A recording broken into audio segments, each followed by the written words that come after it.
This week is going to be an absolutely crucial week for Bitcoin and risk assets alike. With CPI coming out halfway through the week, we're going to find out if the Federal Reserve is going to stick to the narrative they have developed over the last 4 weeks or do a 180 and crash the markets. We're also going to analyze the markets today and, of course, Bitcoin, discuss the short term and the macro charts leading up to its CPI data and where the prices could go. Let's get into the video.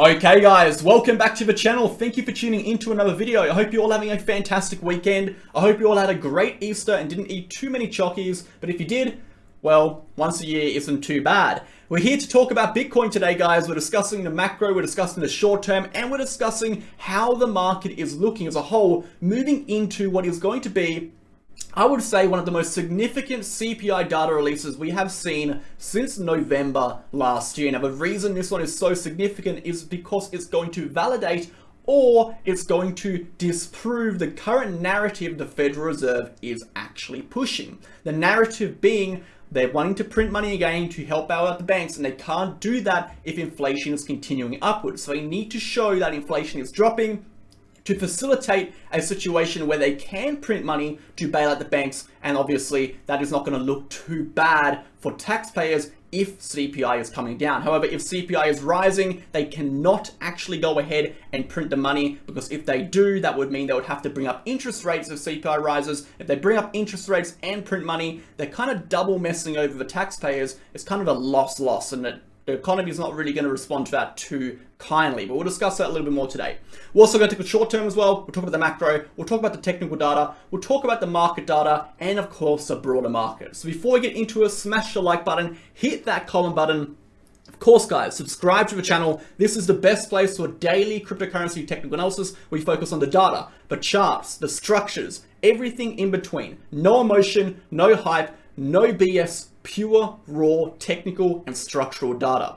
You can also find us on Telegram, the second link down below. You get access to charts, videos, updates, analysis, news events, educational posts, information, and so much more. Now, make sure you only click links in the YouTube section down below. Those are all of my links. Any other link you find is fake. There are a lot of scammers out there pretending to be me. If you are interested in supporting the channel, you're going to sign up to Bitget for 15% off your fees. And of course, if you're interested in our VIP channel, you'll get access to 2 groups. Our main group over here, where we post trading signals, entries, targets, stop losses, such as this one over here, entries, targets, stop losses, everything you need, entries, targets, stop losses, exclusive posts, exclusive analysis, and of course, our group chat, where you'll get access to 3 chats, a general chat, trading and charts and education, a help chat, and additional videos. You can find all information on how to join in that pinned comment over here, including our entire trading track record since February 2021. Let's go ahead, guys, and get stuck into it, starting off with, of course, the market data for the month. And we're about 10 days into April. Holy hell, guys, has this month really flown by. I can't believe we're already 10 days in, but look at this, 0.45% monthly change on return for Bitcoin. There is essentially 20 days now of horizontal consolidation, if not more than 20 days of horizontal consolidation. We have been in this horizontal consolidation range since around the 18th of March. So we're coming up on 23, 24 days now of consolidation. And the last couple days have been even tighter. The last 11 days, so this entire month, if we take a look at April, has been around this range, has been an even tighter consolidation. But we already know, guys, with strong and long consolidations come big directional moves. It's like a pressure cooker. I like to think of it as a pressure cooker. The longer you leave the pressure cooker on, the higher the heat, the larger the explosion, the larger the move. And we're going to see exactly the same thing here for Bitcoin. The question is, are we going to see it towards the upside or the downside? And how will CPI data help to determine the direction / influence direction? And that's what we're going to be talking about today. That's the point of today's video. Moving on from there, we can see 24-hour volume is coming up 39%. Again, we did have Easter yesterday, so the volume dropped down. We're seeing that come back up, nothing too surprising. And liquidations are up 121%. A lot of shorts got liquidated in the last 24 hours, as we did see a little steady drop toward the downside, but then again, we did see it rally back up. So a lot of shorts liquidated as the price faked out toward the downside. Volatility is still dropping 3.17 on the 30-day period. On the 60-day period, we can still see, guys, it is dropping 3.04 Again, not dropping significantly, it's dropping around 0.1%, but it is slowly dropping and slowly plateauing. This is something we are watching for. We are watching now for significant shifts in volatility, whether it be a significant shift upwards or downward. Now, here's the thing. The price can move down if volatility rises up, and the price can also move up if the volatility moves up, because volatility isn't a measurement of direction, it's a measurement of speed and velocity. So you can see rising volatility with any degree of price movement, whether it be up or down, but rising volatility will signify a move incoming. What we're seeing here is an exact reflection of compression in price. After long periods of consolidation, we do generally see large moves, such as over here. We had a long period of consolidation, and then we had a large move. The 6th of January, the 5th of January, where was that on the chart? We go back to January, we can see, guys, the 5th and 6th of January over here, we had quite a large move that followed that massive surge in volatility, about 10% move toward the downside. So we're looking for plateaus in volatility and then shifts in volatility, significant shifts in volatility to draw volume back into the market, to bring momentum back in and to push the price in the direction of which it does go. Looking at the DXY has found, again, some decent support around this line. We have broken upwards. I will expect this to continue upwards, guys, towards this resistance zone. Again, guys, CPI coming out this week is going to shift the DXY. Doesn't matter what the charts are saying, doesn't matter what the technicals are saying. If CPI comes out good meaning CPI has dropped below the forecast, meaning inflation is falling, the DXY will tumble, okay? If CPI comes out higher, the DXY will rise. Now, why is it the case, guys? Why does the US dollar strengthen if inflation rises? Because if inflation rises, inflation is a leading indicator for interest rates. So if we see inflation going up, we can expect the probabilities for an interest rate hike increases. Interest rate hike increases, the cost of debt rises, more people shift money from risk assets into the US dollar. The US dollar rises in comparison to risk assets. You can see right over here, CPI is a leading indicator, okay, for interest rates. CPI is a descriptive indicator for inflation, and inflation is a leading indicator for interest rates. So if inflation goes up this month, interest on debt may rise, okay? This may result in all of these negative consequences that could bring the markets down, okay? We talked about this a whole lot in other videos. I'm not going to go into it too much today, but you can look at all of these charts over here, again, all in our Telegram channel, to find out more information of how actually CPI impacts the market from a statistical and, of course, a fundamental point of view from,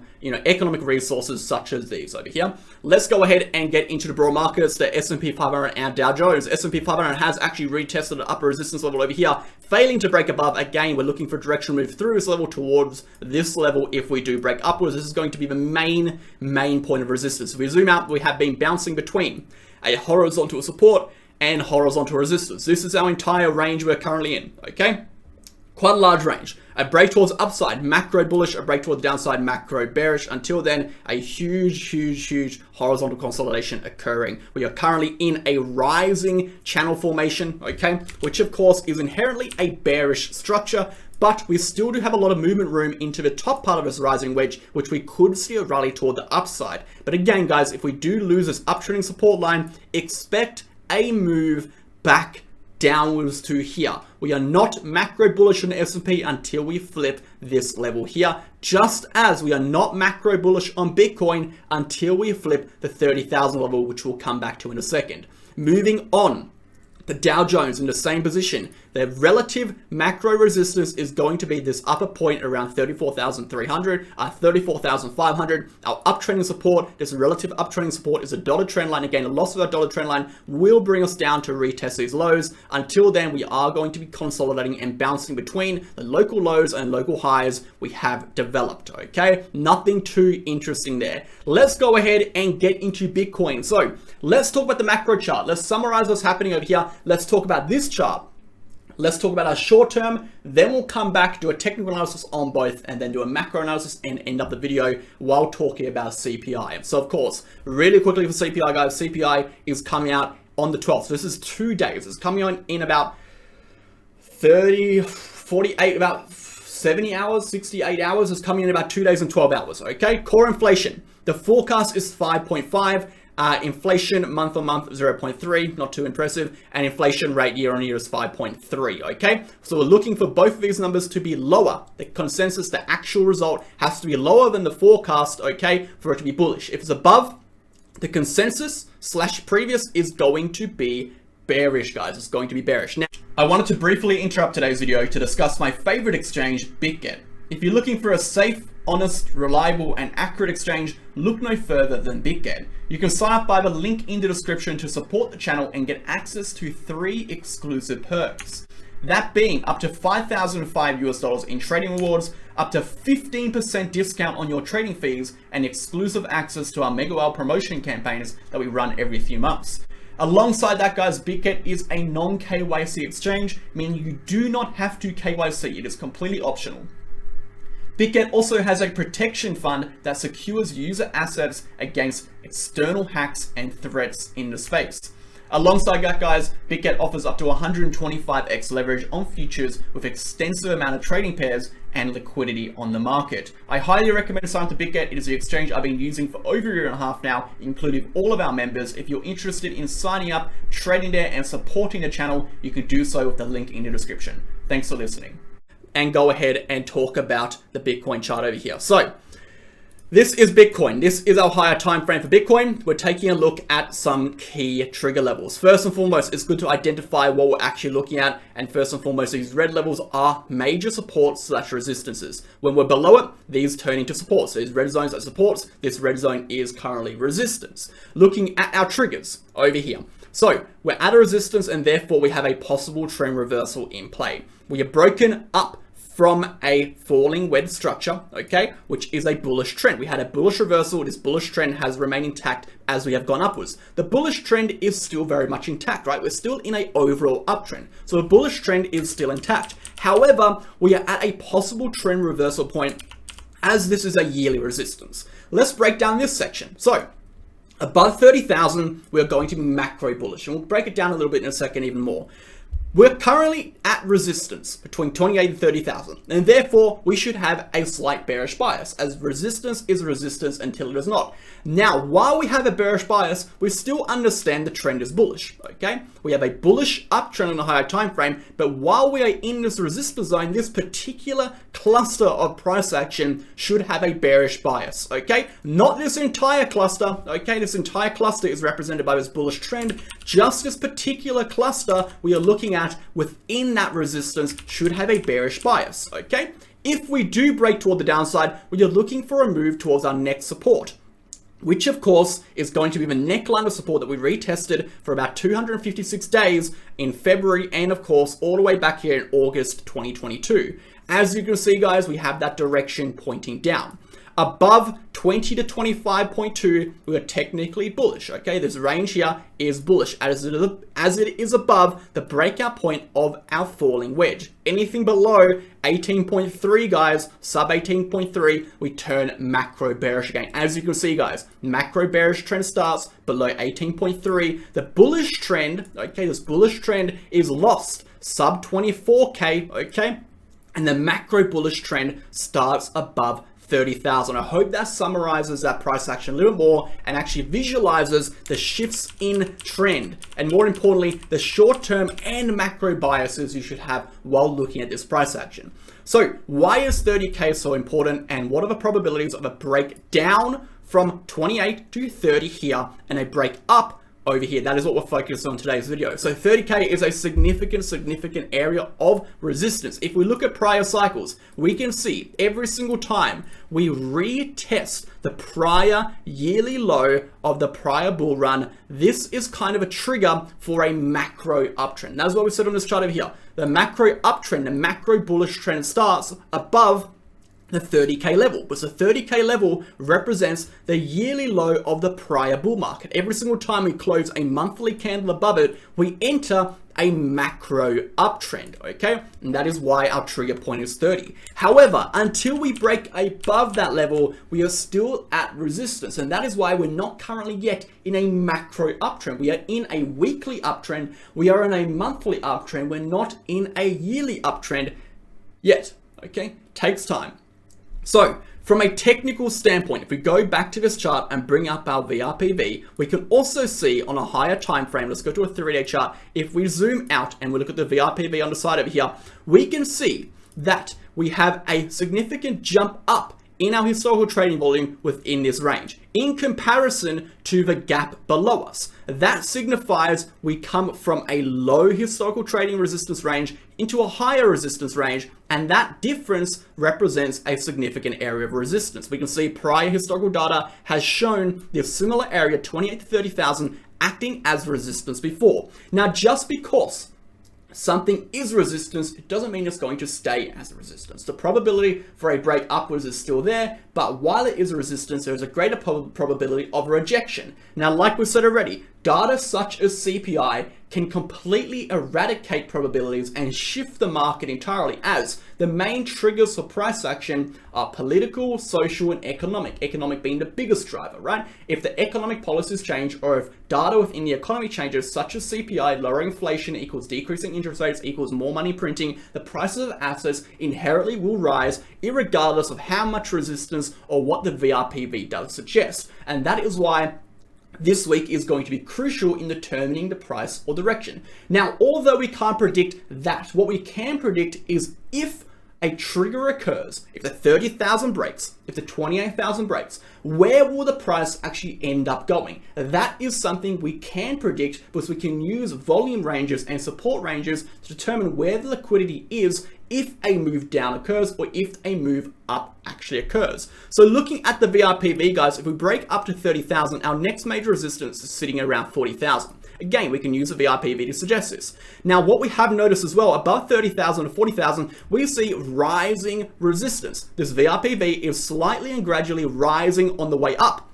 This suggests that as we push upwards, volatility is going to decrease on the way up. It's going to take more volume to push the price continuously higher and higher from 30 to 40,000. So I do not expect, unless something incredibly bullish happens in the market, okay, in the economy, sorry, or a political space or social space, that Bitcoin will rally very strong between 30 to 40. It will be a slow, drawn out grind. And that is expected, as a 4-year cycle doesn't even suggest a bull run to start until April 2024, / or above the prior first dead cat bounce of the prior bull run, okay?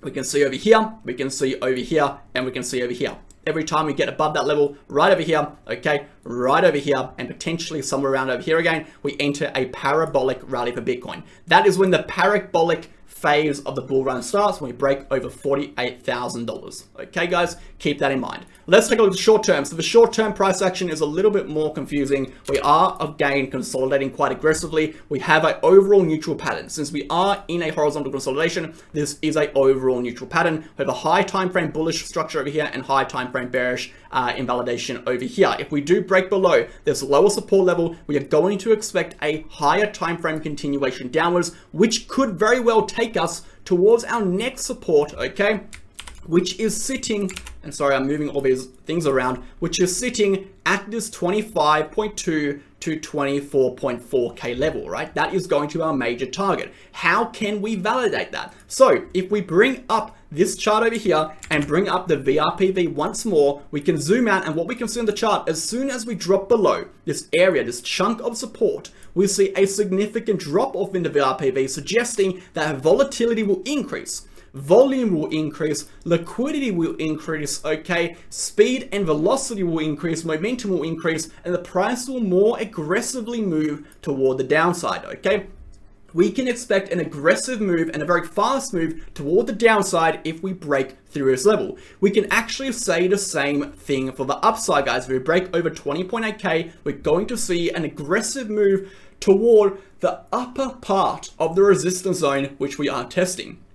The upper part of the resistance zone is going to be the upper range of this red box, which is our current resistance. The upper range being 30,000. We will see a strong move to 30,000. Now, this is where it becomes tricky again. Are we going to break through 30,000, or are we going to reject? That is something we cannot answer yet because we haven't got data at that point. We need to first retest that point before we develop a structure, before we break out, before we reverse, before we reject. We need to see how the price action responds to the upper range, particularly 30,000. Moving back to the short-term price action, guys, again, looking at the ranges on the very short term, you can see the price is very much just bouncing between these ranges. We have our upper major rejections, okay, our lower major supports, and then between that we have our minor supports, okay. We can see many liquidation tests over here and minor resistances. You can see we saw a breakthrough here recently with a nice strong liquidation wick upwards, a nice strong move upwards. Again, I've said this before and I'm going to say it again, I do not expect